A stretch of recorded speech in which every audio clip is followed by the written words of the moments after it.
దేశీయ మార్కెట్లు నష్టాలు కొనసాగుతున్నాయి. ఒక దశలో సెన్సెక్స్ 500 పాయింట్లకు పైగా పతనమైంది. నిఫ్టీ 150కి పైగా పాయింట్లు డౌన్ అయింది. డాలర్ తో పోలిస్తే రూపాయి విలువ జీవితకాల అత్యల్పానికి పడిపోయింది. డాలర్ తో పోలిస్తే రూపాయి విలువ 96 రూపాయల 90 పైసలకు డౌన్ అయినట్టుగా తెలుస్తోంది. మాట్లాడదాం దీనికి సంబంధించి మనతో పాటు ఉన్నారు స్టాక్ అనలిస్ట్ ప్రభు గారు. Good morning sir. ప్రభు గారు good morning sir. Very good morning అండి. ప్రభు గారు, వీక్ స్టార్టింగ్ లో చూస్తే కనుక డౌన్ అయింది అనుకున్నాము. మళ్ళీ నిన్న చూస్తే కనుక కాస్త ఊరటనిచ్చే విధంగా కనిపించింది. ఈ రోజు మళ్ళీ మనకి డౌన్ ఫాల్ కనిపిస్తోంది. కారణాలు ఏమనుకోవచ్చు, ఎట్లా చూడొచ్చు? సో అట్ ఎనీ టైం ముప్పెట దాడి ఇరాన్ మీద చేయొచ్చు విత్ 10 కంట్రీస్, ఇజ్రాయెల్, రష్యా. ఇది ఆయన ఫిక్స్ అయిపోయిన. ఎందుకంటే చైనాకి వెళ్ళి ఫైనల్ సారాంశం ఇదే. ఎందుకంటే మీ తైవాన్ లో మీరు ఏమైనా చేసుకోండి, మీ జోలికి మేము రాం అంటే హయ్యర్ కంట్రీస్ అన్ని కూడా వాళ్ళకున్న ప్రాబ్లమ్స్ ఒకరికొకళ్ళు ఇట్లా అండర్స్టాండింగ్ తో వస్తున్నట్టు అంది. రష్యా ఏమో యుక్రెయిన్ తో, ఏమో తైవాన్ తో, ఇప్పుడు ఈయనేమో వెనిజులా చేశారు. ఇంకా వేరే కంట్రీస్ కూడా ఇంకా వేరే అక్కడ ఇబ్బంది లేకుండా ఉండడానికి, ఒకరికి ఇబ్బంది పడకుండా ఉండడానికి అండర్స్టాండింగ్ అంటే ఇది ఒక అండర్స్టాండింగ్. ఎందుకంటే ఆయన 5 పాయింట్స్ పెట్టాడు, ఆయన 5 కండిషన్స్. ఆ కండిషన్స్ ఏంటంటే, ఆ కండిషన్స్ వింటే ఎవరైనా సరే ముందుకొచ్చి అండర్స్టాండింగ్ చేస్తారా? 450 న్యూక్లియర్ కేజీస్ అది వెనక్కి ఇచ్చేయాలని, సో హార్మోజ్ మీద ట్యాక్స్ కలెక్ట్ చేయకూడదని, తర్వాత న్యూక్లియర్ అయ్యి వాళ్ళకి ఓన్లీ ఒక వర్కే ఉండాలి, మిగతా వేరే చోట్ల డిఫరెంట్ ప్లేసెస్ లో ఉండకూడదు, అది కూడా వాళ్ళ కంట్రోల్లో ఉండాలి, ఏం చేస్తున్నారో డిక్లేర్ చేయాలని. వార్ లో ఉన్న వార్ ఇప్పుడు దాకా వార్ జరిగింది, దాని లాస్ట్ అమౌంట్ అడుగుతోంది ఇరాన్. అది అసలు సమస్య లేదు, మేము అది ఇవ్వమని. తర్వాత ఇరాన్ అసెట్స్ ఏదైతే ఆక్యుపై చేశారో, తీసుకున్నారో, అబ్డక్ట్ చేశారో, అంటే దౌర్జన్యంగా మైట్ ఈస్ రైట్ అన్నట్టు వాటిని దోచుకున్నారో, అది మొత్తం వెనక్కి ఇవ్వాలంటే 25% మేము పెట్టుకుని 75% వెనక్కి ఇస్తాం అంటున్నాడు ఆయన. అసలు ఏ రకంగా అది యుఎస్ నానాలా? పెద్ద పొజిషన్ లో ఉన్న వాళ్ళు ఎవరైనా చేస్తారా? ఇప్పుడు డిమాండ్స్ ఎట్లా చూడొచ్చు? కొలిక్కి రాకూడదనే కారణంతోనేనా? Yes, 100% he wants to do the war, restart the war again. అందుకనే ఆయన ఇది ఫస్ట్ నుంచి కూడా, ఎందుకంటే బయటికి చెప్పేది ఒకటి, లోపల జరిగేది ఒకటి. ఎందుకంటే ఇప్పుడు దాకా చైనా వాళ్ళ సైడ్ ఉంది, సో అందుకనే అడుగులు ఒక రకంగా జరుగుతూ చైనాతో కన్ఫర్మ్ చేసుకొని now he want to attack aggressively. So అది మెయిన్ అనమాట. ఇప్పుడు ఎట్టి పరిస్థితుల్లో వీళ్ళు ఇక్కడ చేస్తారు, చిన్నగా మన తొందరలో కూడా చైనా కూడా తైవాన్ మీద అటాక్ చేసే ఇది ఉంటుంది. రేపు రష్యా కూడా యుక్రెయిన్ మీద స్పీడ్ పెంచే ఇది కూడా ఉంటుంది. సో అంటే ఎవరికి వాళ్ళు అండర్స్టాండింగ్ చేసుకొని వాళ్ళ ప్రకారంగా మైట్ ఈస్ రైట్ అన్నట్టు they are doing like this. అది ఇది ఇంత పోకడ ఇది ఒక రకంగా. ఇది దారుణం కదా. ఇప్పుడు వేరే కంట్రీస్ దగ్గర ఉన్నది ఏది న్యూక్లియర్, మరి వాళ్ళని ఏం చేయరే? మరి ఆ కంట్రీస్ ఏం చేయరే? ఈ కంట్రీస్ అంటే న్యూక్లియర్ ఉండి వీక్ గా ఉన్న కంట్రీస్ ఏదన్నా ఉంటే వాళ్ళ దగ్గర ఆర్మ్స్ గానీ ఇట్లాంటి లేని కంట్రీస్ మరి విపరీతంగా చేస్తారు. వెనిజులా చూసాం కదా, వెనిజులా అప్డేట్ చేశారు ఆయన ప్రెసిడెంట్ ని. సో అట్లా ఎవరైతే ఇదిగా ఉంటారో వాళ్ళు ఇది చేసుకొని వాళ్ళు ఆక్యుపై చేసి నేనే ప్రెసిడెంట్ అక్కడ అంటాడు ఆయన. ఇది ఎంతవరకు పోతుందనే చూడాలి. సో అందుకనే ఇన్వెస్టర్స్ అందరూ కూడా ప్రాఫిట్ ఏదన్నా ఉంటే బుక్ చేసుకోవటం మంచిది. మండే లోపల any time he may attack. ఎందుకంటే ఈసారి ముప్పెట దాడి చేయొచ్చు అన్ని సైడ్ నుంచి. ఎందుకంటే మిగతా వీళ్ళందరూ కూడా ఏకమై, ఇప్పుడు జీసీసీ కంట్రీస్ కూడా ఏకమై, ఇజ్రాయిల్, ఇరాన్ తో పాటు. ఎందుకంటే ఓ రకంగా వాళ్ళు చేసేది ఏంటంటే ఇంటర్నేషనల్ వాటర్స్ లో ట్యాక్స్ కలెక్ట్ చేయకూడదు, అది ఎక్స్ట్రాషన్ అవుతుంది. అది కూడా రాంగ్.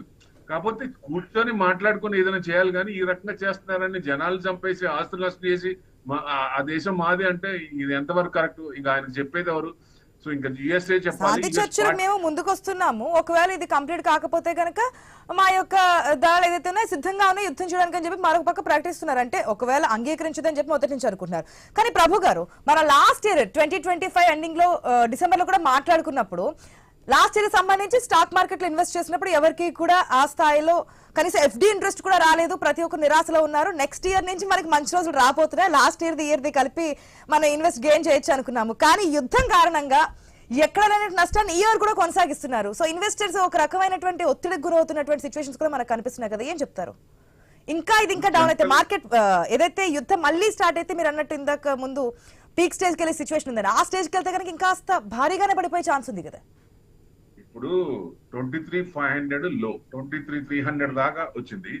మేబీ అది కట్ అయినా 22,800 అంత ముందు సపోర్ట్ తీసుకొని అక్కడికి వచ్చింది. మ్యాక్స్ టు మ్యాక్స్ ఆ లెవెల్ కి వెళ్తుందా అంటే 22,800 తీసుకోండి. లేదా అది కూడా కట్ అయితే అంతకు ముందు సపోర్ట్ ఎక్కడ తీసుకుంది 22,150 170 తీసుకుంది అక్కడ. అంటే లీస్ట్ ఆఫ్ ద లీస్ట్ అంతవరకు వెళ్ళొచ్చు ఏదన్నా నెగిటివ్ ఉంటే. అంటే ఆల్రెడీ ఇప్పుడు జరగాల్సిన నష్టం జరిగింది. ఎందుకంటే స్మాల్ క్యాప్ లో ఎట్లా కొట్టారు, స్మాల్ క్యాప్ లో అయితే విపరీతంగా కొట్టారు, బ్లీడెడ్ లైక్ ఎనీథింగ్, రక్త కన్నీరు అన్నట్టు అంత పడింది. 70% పడ్డ స్టాక్స్ ఉన్నాయి, అక్కడి నుంచి చిన్నగా పెరుగుతున్నాయి. ఇప్పుడు ఇది 80% ఇలాంటిది అవకాశం ఉంటా నేను. ఎందుకంటే తమిళియన్స్ కి అమావాస్య ఎట్లో ఇన్వెస్టర్స్ కి ఇలాంటిది అవకాశం. ట్రంప్ మనకి మంచి అవకాశం ఇస్తాడు ఒక రకంగా కిందకి పడేసి మార్కెట్ ని. అంటే డబ్బుల్లో ఉన్న వాళ్ళు భయపడాల్సిన పని లేదు. పాస్ట్ రికార్డ్ ఎన్ఎస్సి రికార్డ్స్ కానీ బిఎస్సి రికార్డ్స్ కానీ పాత రికార్డ్స్ చూస్తే మీకు 1 సంవత్సరం కానీ 2వ సంవత్సరం కానీ ఇవ్వని రిటర్న్స్, 3వ సంవత్సరం ఎట్టి పరిస్థితుల్లో ఆ 3 కలిపి అంతకంటే ఎక్కువ ఇచ్చిన రికార్డ్స్ ఉన్నాయి. సో మా ఇన్వెస్టర్ ఎప్పుడు భయపడాల్సిన పని లేదు. ట్రేడర్స్ అంటారా ఇట్లాంటి అవకాశాన్ని ఫ్లోలో ఉండి దాని అనుగుణంగా చేసుకోవాలి. గ్యాప్ డౌన్ అయితే గ్యాప్ అప్ అవుతుంది, గ్యాప్ అప్ అనుకుంటే గ్యాప్ డౌన్ అవుతుంది. ట్రేడర్స్ కి కొంచెం ఎక్కువ నష్టం, ఇన్వెస్టర్స్ కి అసలు కదాల్సిన పని లేదు. స్థిరీకరణగా కూర్చోవచ్చు, అవకాశం ఉంటే డబ్బులు ఉంటే మళ్ళీ కింద కొనుక్కొని వెయిట్ చేయొచ్చు. పేషెన్స్ ఉంటే డబ్బులు వస్తాయండి మార్కెట్ లో. ట్రంప్ మనసులో బుద్ధి బుర్రలో ఏముంది ఎవ్వరు చెప్పలేరు. కాబట్టి ఆయన ఎప్పుడు ఎలా రాత్రి ఒకటి పగలు ఒకటి చెప్తాడు కాబట్టి చెప్పలేము. ఇప్పుడు ఇమీడియట్ గా అటాక్ చేయకపోవచ్చు ఒక్కోసారి, ఎందుకంటే ఏదైనా అండర్స్టాండింగ్ వచ్చి. ఎందుకంటే చూసాం కదా బద్ద శత్రువు దగ్గరికి వెళ్ళి సెటిల్ చేసుకొని ఇష్యూ సెటిల్ చేసుకొని బయటకు వచ్చాడు ఆయన. వాళ్ళు ఇంకేమంటాం మనం, యుఎస్ ఇప్పుడు చైనాతో అంత hell hole country India and China అన్నాడు. ఇప్పుడు వాళ్ళ దగ్గరికి వెళ్ళి బతిలాంటి బామాడి సెటిల్ చేసుకున్నాడు. ఏమనుకోవాలి, ట్యాక్స్ తగ్గించుకున్నాడు, టారిఫ్లు కూడా తగ్గించుకున్నాడు. 145% 30%, వీళ్ళదేమో 125 అయితే 10% చేసుకున్నాడు. అంటే ఇది చేసుకోవడానికి తప్ప క్రూడ్ ని కానీ స్ట్రైట్ ఆఫ్ హార్మూజ్ కానీ ఓపెన్ చేయకూడదు. ఎందుకంటే అది ఒక రకంగా అవి ఓపెన్ చేశారనుకోండి, వాళ్ళ ఆయిల్ కిందకు వచ్చినప్పుడు యుఎస్ అమ్ముతున్న ఆయిల్ $60 $70 అమ్మాలి. అది కూడా ఇది కదా. అందుకని ఎట్టి పరిస్థితిలో ఇది చేస్తాడు. మేము అనుకోవటం ఇది అటాక్ చేస్తున్నాడంటే ఆయన అనుకున్న టార్గెట్ రీచ్ అయినట్టు లెక్క. ఆయన క్రూడ్ ఎంత అమ్మాలనుకున్నాడో అంత అమ్మేసి ఉంటాడు. బహుశా సాటిస్ఫై ఉంటుంది, ఈగో సాటిస్ఫై ఉంటుంది. సో అక్కడి నుంచి మళ్ళీ పూర్తిగా అటాక్ చేసి. సరే, ఇక్కడ ఇంకొకటి ఏదైతే సెనేట్ యుఎస్ సెనేట్ ఫస్ట్ నుంచి కూడా వ్యతిరేకిస్తూ వస్తోంది, దానికి సంబంధించి గతంలో మాట్లాడినప్పుడు కూడా 60 days లిమిట్ ఉంది కాబట్టి మేము మీకు ఎక్స్ప్లెనేషన్ ఇవ్వాల్సిన అవసరం లేదు, అప్పుడే క్లోజ్ అయిపోయింది, సీజ్ ఫైర్ ఎప్పుడైతే చెప్పామన్నారు. ఇప్పుడు మళ్ళీ కంటిన్యూ అవుతుంది కాబట్టి సెనేట్ కూడా దీనికి సంబంధించి మాట్లాడే అవకాశం ఉందనుకోవచ్చు. యుఎస్ సెనేట్ ఇరాన్ వాళ్ళు 50-47 ఓటింగ్ కూడా శాతం అయిపోయింది కదా, అటాక్ చేయమన్నట్టు పర్మిషన్ కూడా ఇచ్చారు. నిజంగా వాళ్ళని కూడా ఒప్పుకోవాలి. ఏంటి అసలు మరి వాళ్ళు ఏం ఆలోచిస్తారో తెలియదు. ఇప్పుడు దాకా వారు వద్దు ఇదే ఉంటారు, సపోర్ట్ చేయమని పార్టీలోంచి వ్యతిరేకం కానీ సెనేట్స్ కానీ హౌస్ ఆఫ్ రిప్రజెంటేటివ్స్ కానీ తేడా వస్తుందన్నారు. మరి ఓటింగ్ శాతం పెడితేనేమో 50 వచ్చింది, 47 వచ్చింది. ఎస్ యూ కెన్ అటాక్ అని పర్మిషన్ ఇచ్చేశారు. అందుకనే మంగళవారం చేస్తుంది అనుకున్నది ఆగాడు ఆయన. లేకపోతే నిన్నే చేయాల్సింది, నిన్నే అటాక్ చేయాల్సింది. ఎందుకంటే యుఏఈ కానీ ఖతార్ కానీ ఈ కంట్రీస్ అన్ని కొంచెం రిక్వెస్ట్ చేసి కొంచెం ఇది చేసి, ఎందుకంటే రీసెంట్ కూడా డ్రోన్స్ కూడా అటాక్ చేస్తే 2 డ్రోన్స్ యుఏఈ ఇంటర్సెప్ట్ చేశారు. ఒకటేమో న్యూక్లియర్ ఫెసిలిటీ దగ్గరగా అది వచ్చింది. సో అందుకని భయం వేసింది వాళ్ళకి. సో ఎట్టి పరిస్థితుల్లో ఉండకూడదండి. రేపు పొద్దున ఇరాన్ దగ్గర న్యూక్లియర్ ఉంటే ఎట్టి పరిస్థితుల్లో అటాక్ చేస్తారు, ఇంకా వెనక ముందు చూడరు అనే భయం. ఎందుకంటే న్యూక్లియర్ వాళ్ళేం చేస్తామని చెప్పలేదు, కానీ మిగతా కంట్రీస్ మీద అన్ని కంట్రీస్ ఉన్నప్పుడు ఏం లేదు, కానీ వీళ్ళ దగ్గర ఉన్నప్పుడు ఎందుకు అంత భయపడుతున్నారు, అది మెయిన్ క్వశ్చన్.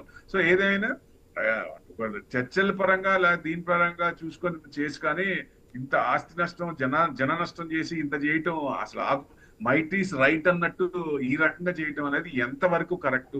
సో డెఫినెట్ గా ఇది ఏదో ఒక రోజు ఆన్సర్ కూడా వచ్చే అవకాశం ఉంటుంది. Maybe the answer is mid of elections November లో ఇది ప్రయోజనం పడే అవకాశం కూడా ఉంది. అది కూడా ఎంత త్వరగా వస్తే బెస్ట్. కానీ ఇక్కడ కూడా అటాక్ చేసేది ఏదో ప్రొలాంగ్ చేయకుండా 1 day అవర్స్ లో విత్ ఇన్ అవర్స్ వెనిజులాని ఎలా కంప్లీట్ చేశారో అలా చేస్తే మార్కెట్ డిప్ అయి తర్వాత నుంచి దాని పని దాని చేసుకుంటారు జనరల్. అది చేస్తే బెస్ట్. ప్రొలాంగ్ చేసి నాంచి చేస్తే మార్కెట్ ఇంకా కొంచెం కన్సల్టేషన్, డౌన్ సైడ్ కన్సల్టేషన్ ఉంటుంది. మరి ఎలా చేస్తారనేది చూడాలి. We have to wait and see. yes thank you sir, thank you so much Prabhu garu. బిడ్డల షార్ట్ బ్రేక్ తీసుకుందాం, స్టే ట్యూన్డ్.